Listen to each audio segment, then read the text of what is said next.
Hi ಎಲ್ಲರಿಗೂ ನಮಸ್ಕಾರ. ನಮ್ಮ ಮೈಸೂರು ವೆಜ್ ಚಾನಲ್ಗೆ ನಿಮ್ಮೆಲ್ಲರಿಗೂ ಸ್ವಾಗತ. ಇವತ್ತಿನ ರೆಸಿಪಿ ತುಂಬಾನೇ ರುಚಿಯಾದಂತಹ ಸೋರೆಕಾಯಿ ಪಲ್ಯ. ಈ ಸೋರೆಕಾಯಿ ಪಲ್ಯ ತುಂಬಾನೇ ಇನ್ಸ್ಟೆಂಟ್ ಆಗಿ ರೆಡಿ ಆಗುತ್ತೆ ಮತ್ತೆ ಕಡಿಮೆ ಇಂಗ್ರೀಡಿಯೆಂಟ್ಸ್ನ ಹಾಕಿ ರೆಡಿ ಮಾಡ್ಕೊಳ್ಳುವಂತಹ ಪಲ್ಯ. ಇದನ್ನ ಮಧ್ಯಾಹ್ನ ಊಟಕ್ಕೆ, ರಾತ್ರಿ ಊಟಕ್ಕೆ ಸೈಡ್ ಡಿಶ್ ಆಗಿ ತಿನ್ನಬಹುದು. ಹಾಗೆ ಚಪಾತಿಗೆ, ರೊಟ್ಟಿಗೆ, ದೋಸೆಗೆ ಎಲ್ಲ ಸೈಡ್ ಡಿಶ್ ಆಗಿ ಕಾಂಬಿನೇಷನ್ ಆಗಿ ತಿನ್ನಬಹುದು. ತುಂಬಾನೇ ಟೇಸ್ಟಿಯಾಗಿರುತ್ತೆ. ಹಾಗಾದರೆ ಇಷ್ಟು ಟೇಸ್ಟಿಯಾಗಿರುವಂತಹ ಸೋರೆಕಾಯಿ ಪಲ್ಯ ಮಾಡೋದು ಹೇಗೆ ಅಂತ ನೋಡೋಣ ಬನ್ನಿ. ಮೊದಲಿಗೆ ಇಲ್ಲಿ ಸೋರೆಕಾಯಿನ ತೊಗೊಂಡಿದ್ದೀವಿ. ಇದು ಸುಮಾರು 1 kg ಇದೆ. ಈ ಥರ ಸೋರೆಕಾಯಿನ ಕಾಮನ್ ಆಗಿ ನೀವೆಲ್ಲರೂ ನೋಡಿರ್ತೀರಾ.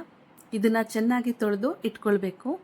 ಇದನ್ನು ನಾವು ಸಿಪ್ಪೆನ ತೆಗೆದು ಕಟ್ ಮಾಡ್ಕೊಳ್ತಾ ಇದ್ದೀವಿ. ನೀವು ಸಿಪ್ಪೆ ಸಮೇತನೂ ಹಾಕ್ಕೊಳ್ಬಹುದು. ನಮಗೆ ಸಿಪ್ಪೆ ಬೇಡ ಅನ್ಸಿದ್ರೆ ಸಿಪ್ಪೆನೂ ರಿಮೂವ್ ಮಾಡ್ಕೊಳ್ಬಹುದು. ಇದನ್ನು ಕಟ್ ಮಾಡಿಬಿಟ್ಟು ಇದರ ಒಳಗಡೆ ಇರುವಂತಹ ತಿರುಳನ್ನು ತೆಗಿತಾ ಇದ್ದೀವಿ ನಾವು. ಇದನ್ನು ಮಾತ್ರ ನಾವು ಕಟ್ ಮಾಡಿಕೊಂಡು ಚಿಕ್ಕ ಚಿಕ್ಕದಾಗಿ ಸೈಡಲ್ಲಿ ಎತ್ತಿಟ್ಕೊಳ್ಳೋಣ. ಸೋರೆಕಾಯಿ ಪಲ್ಯನ ಒಗ್ಗರಣೆಯಿಂದನೇ ಸ್ಟಾರ್ಟ್ ಮಾಡೋಣ. ಏಕೆಂದರೆ ಒಗ್ಗರಣೆನಲ್ಲೇ ತುಂಬ ಬೇಗನೆ ಬಾಯ್ಲ್ ಆಗುತ್ತೆ. ಈಗ ಒಂದು ಪಾತ್ರೆಯಲ್ಲಿ ಒಗ್ಗರಣೆಗೆ ಬೇಕಾಗಿರೋಷ್ಟು ಎಣ್ಣೆನ ಹಾಕ್ಕೊಂಡು ಎಣ್ಣೆ ಬಿಸಿಯಾದ ನಂತರ 1 ಟೇಬಲ್ ಸ್ಪೂನ್ ಸಾಸಿವೆ ಹಾಕ್ಕೊಳ್ಬೇಕು. ಸಾಸಿವೆ ಸಿಡಿದ ನಂತರ 4 ಟೇಬಲ್ ಸ್ಪೂನ್ ಕಡಲೆಬೇಳೆನ ಹಾಕ್ಕೊಂಡು ಫ್ರೈ ಮಾಡ್ಕೊಳ್ಬೇಕು. ಸೋರೆಕಾಯಿ ಪಲ್ಯಕ್ಕೆ ಕಡಲೆಬೇಳೆ ಒಳ್ಳೆ ಕಾಂಬಿನೇಷನ್. ಕಡಲೆಬೇಳೆ ಸೋರೆಕಾಯಿ 2 ಕಾಂಬಿನೇಷನಲ್ಲಿ ತಿಂತಾ ಇದ್ರೆ ಟೇಸ್ಟ್ ತುಂಬ ಚೆನ್ನಾಗಿರುತ್ತೆ. ಕಡಲೆಬೇಳೆ ಕಲರ್ ಚೇಂಜ್ ಆಗೋವರೆಗೂ ಚೆನ್ನಾಗಿ ಫ್ರೈ ಮಾಡ್ಕೊಳ್ಬೇಕು. ಈಗ ಕಡಲೆಬೇಳೆ ಕಲರ್ ಚೇಂಜ್ ಆಗಿದೆ, ಫ್ರೈ ಕೂಡ ಆಗಿದೆ.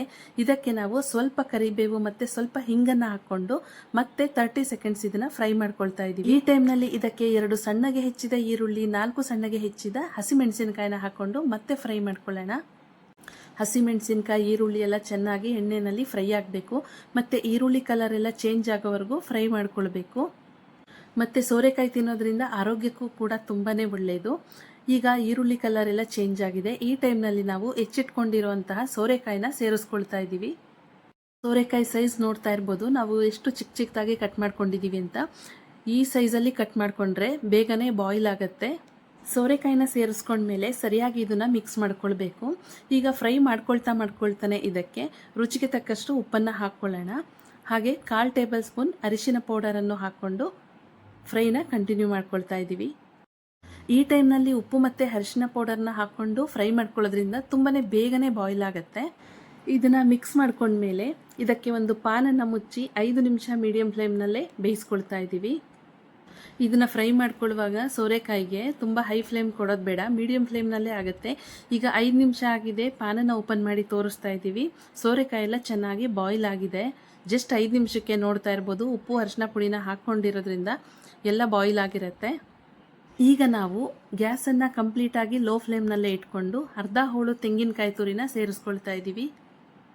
ತೆಂಗಿನಕಾಯಿ ತುರಿ ಸೇರಿಸ್ಕೊಂಡ್ಮೇಲೆ ಮತ್ತೆ ಇದನ್ನು ಸರಿಯಾಗಿ ಮಿಕ್ಸ್ ಮಾಡ್ಕೊಳ್ಬೇಕು. ಹಾಗೆ ಇದಕ್ಕೆ ಕೊನೆಯದಾಗಿ ಅರ್ಧ ಕಟ್ಟು ಕೊತ್ತಂಬರಿ ಸೊಪ್ಪನ್ನು ಚೆನ್ನಾಗಿ ತೊಳೆದು ಚಿಕ್ಕದಾಗಿ ಕಟ್ ಮಾಡಿಕೊಂಡು ಹಾಕ್ಕೊಳ್ತಾ ಇದ್ದೀವಿ. ಕೊತ್ತಂಬರಿ ಸೊಪ್ಪನ್ನು ಹಾಕ್ಕೊಂಡ್ಮೇಲೆ ಗ್ಯಾಸನ್ನು ಆಫ್ ಮಾಡಿ ಜಸ್ಟ್ ಒಂದು ಮಿಕ್ಸ್ ಮಾಡಿಕೊಂಡ್ರೆ ಆಯಿತು. ಇದಕ್ಕೆ ಈಗ ಅರ್ಧ ಹೋಳು ನಿಂಬೆ ಹಣ್ಣಿನ ರಸವನ್ನು ಸೇರಿಸ್ಕೊಳ್ತಾ ಇದ್ದೀವಿ. ಸೇರಿಸ್ಕೊಂಡು ಮಿಕ್ಸ್ ಮಾಡಿಕೊಂಡ್ರೆ ಆಯಿತು. ಬಿಸಿ ಬಿಸಿಯಾಗಿರುವಂತಹ ಮತ್ತು ರುಚಿಯಾಗಿರುವಂತಹ ಸೋರೆಕಾಯಿ ಪಲ್ಯ ತಿನ್ನೋದಕ್ಕೆ ರೆಡಿ. ಈ ಟೈಮ್ನಲ್ಲಿ ಬೇಕಾದರೆ ಟೇಸ್ಟ್ ನೋಡ್ಕೊಳ್ಬಹುದು. ಉಪ್ಪೇನಾದರೂ ಕಡಿಮೆ ಆಗಿದ್ರೆ ಈ ಟೈಮ್ನಲ್ಲಿ ಉಪ್ಪನ್ನು ಹಾಕ್ಕೊಂಡು ಮತ್ತೆ ಮಿಕ್ಸ್ ಮಾಡಿಕೊಂಡ್ರೆ ಸಾಕಾಗತ್ತೆ. ನೋಡಿ ಸೋರೆಕಾಯಿ ಪಲ್ಯ ಮಾಡೋದು ಎಷ್ಟು ಈಸಿ ಅಂತ. ಓವರಾಲ್ 15 ನಿಮಿಷ ಸಾಕು ಇದನ್ನು ಮಾಡೋದಕ್ಕೆ. ಬೇಗನೆ ರೆಡಿ ಆಗುತ್ತೆ. ನಾನು ಮೊದಲೇ ಹೇಳ್ದಂಗೆ ಈ ಸೋರೆಕಾಯಿ ಪಲ್ಯನ ಮಧ್ಯಾಹ್ನಕ್ಕೆ ಮತ್ತು ರಾತ್ರಿ ಊಟಕ್ಕೆ ಸೈಡ್ ಡಿಶ್ ಆಗಿ ತಿನ್ನಬಹುದು. ಹಾಗೆ ಚಪಾತಿ ಜೊತೆಗೆ, ರೊಟ್ಟಿ ಜೊತೆಗೆ, ದೋಸೆ ಜೊತೆಗೆ ಒಳ್ಳೆ ಕಾಂಬಿನೇಷನ್ ಆಗಿ ತಿನ್ನಬಹುದು. ನೋಡಿದ್ರಲ್ಲ ಸೋರೆಕಾಯಿ ಪಲ್ಯ ಮಾಡೋದು ಹೇಗೆ ಅಂತ. ಈ ರೆಸಿಪಿ ನಿಮ್ಮೆಲ್ಲರಿಗೂ ಇಷ್ಟ ಆಗಿದ್ರೆ ನಮ್ಮ ಚಾನಲ್ನ ಲೈಕ್ ಮಾಡಿ, ಶೇರ್ ಮಾಡಿ, ಸಬ್ಸ್ಕ್ರೈಬ್ ಮಾಡಿ, ಪಕ್ಕದಲ್ಲಿರುವಂತಹ ಬೆಲ್ ಐಕನನ್ನು ಕ್ಲಿಕ್ ಮಾಡಿ. ಹಾಗೆ ನಿಮ್ಮ ಫ್ರೆಂಡ್ಸ್ಗೂ, ಫ್ಯಾಮಿಲಿ ಮೆಂಬರ್ಗೂ ಈ ವಿಡಿಯೋನ ಶೇರ್ ಮಾಡಿ. ಮತ್ತೆ ಹೊಸ ರೆಸಿಪಿಯೊಂದಿಗೆ ನಾನು ನಿಮಗೆ ಸಿಗ್ತೀನಿ. ಅಲ್ಲಿವರೆಗೂ ಥ್ಯಾಂಕ್ ಯು ಆಲ್.